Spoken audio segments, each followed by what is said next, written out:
Le système nerveux est constitué de cellules spécialisées, les neurones. On en compte près de 100 milliards dans le cerveau humain. La fonction principale des neurones est de transmettre un message nerveux.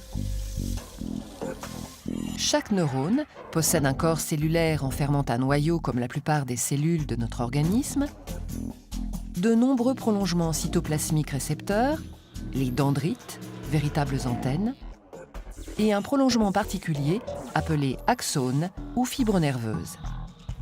C'est au niveau de cette fibre que le message nerveux va se propager. Un nerf comprend les axones de nombreux neurones. Le message nerveux est l'ensemble des informations qui transitent de cellules nerveuses en cellules nerveuses. Ce message est de nature électrique le long d'un neurone.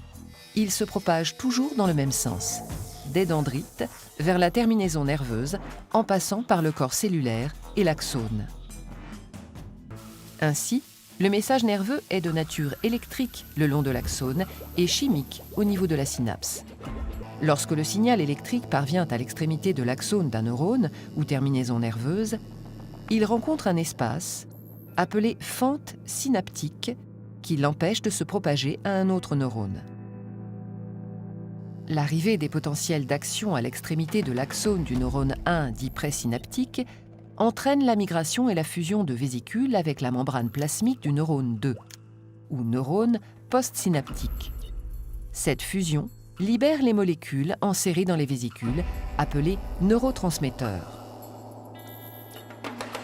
Ces neurotransmetteurs viennent se fixer aux récepteurs membranaires situés à la surface du neurone postsynaptique.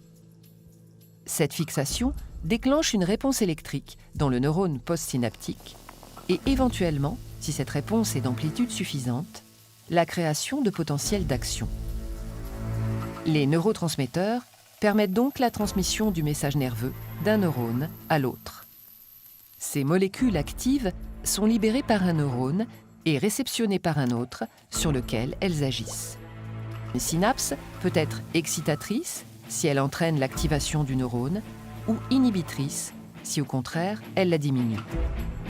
Un neurone étant relié à des milliers d'autres neurones, il réalise à tout instant une synthèse des informations reçues. On dit que le neurone intègre l'ensemble des messages électriques reçus par l'intermédiaire de ces dendrites.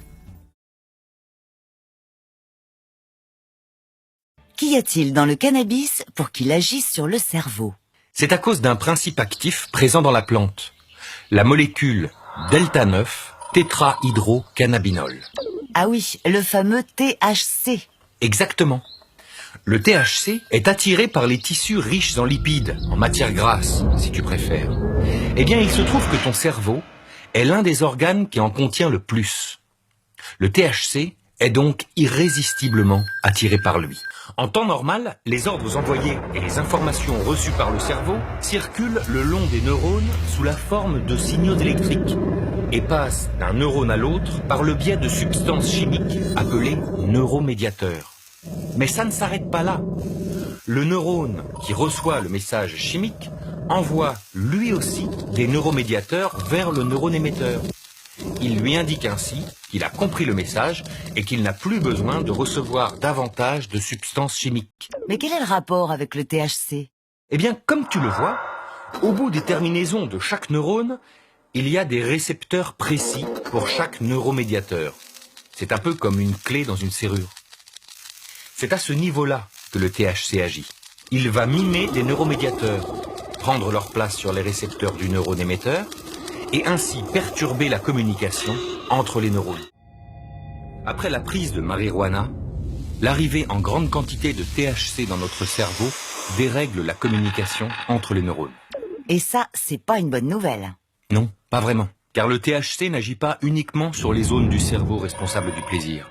Il agit aussi sur d'autres zones, comme le cervelet, qui joue un rôle important dans la coordination et la précision de nos gestes.